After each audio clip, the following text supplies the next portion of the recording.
আর সকাল সকাল উঠে চান টান করে আমি আর আমার বন্ধু যাচ্ছি এখন আমরা কঙ্কালীতলা, কারণ আমাদের ভিডিও আজকে পোস্ট করা হয়েছে, তার জন্য মাকে চললাম প্রণাম করতে। আর দুটো ফ্রেন্ড আমাদের আগে গেছে।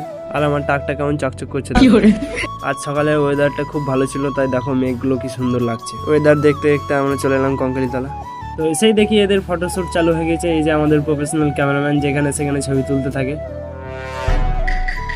মাকে প্রণাম করা হয়ে গেছে, এবার আমরা যাচ্ছি বাড়ি।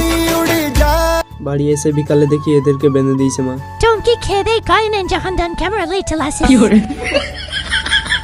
সন্ধ্যা হওয়ার পর বেরিয়ে গেলাম আমরা সব বন্ধুরা রথ দেখতে। এসে দেখি রথযাত্রা তো পুরো শেষ, কারণ আমাদের আসতে লেট হয়ে গেছে।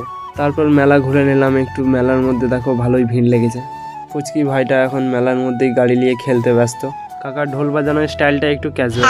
তারপর আমরা মেলা আসছি, মেলাতে কিছু না খেলে হবে। প্রথমে আমরা খেলাম মকটেল, আর এরা দুজনে একসাথে খাচ্ছে। তোমরা ভাবছো কি ভালোবাসা, কিন্তু সেটা নয়। এদের কাছে টাকাই নেই, এদের কাছে কি আমাদের কাছেও নেই। মকরমপুর আসার পর ভাবলাম যে একবার রেল ময়দান থেকে ঘুরে আসি, দিয়ে আমরা এখন হেঁটে হেঁটে আবারও যাচ্ছি রেল ময়দান। এখানে এসেও দেখি প্রচুর ভিড়, তার জন্য এখানে বেশিক্ষণ থাকলাম না। আবার দেখছি বৃষ্টি আসছে, তাই জন্য আমরা এখান থেকে বেরিয়ে গেলাম।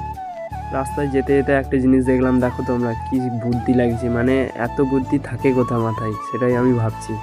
সে যাই হোক, আমরা চলে এলাম আবার মকরমপুরে একটু ম্যাজিক শো দেখে নিলাম। তারপর খুব খিদে লেগেছিলো বলে আমরা চলে গেলাম মোগলাই খেতে। তা আমরা এখন মোগলাই খাই। তা করতে তোমরা চ্যানেলটিকে সাবস্ক্রাইব করে নাও। আজকের জন্য এতটা, টাটা।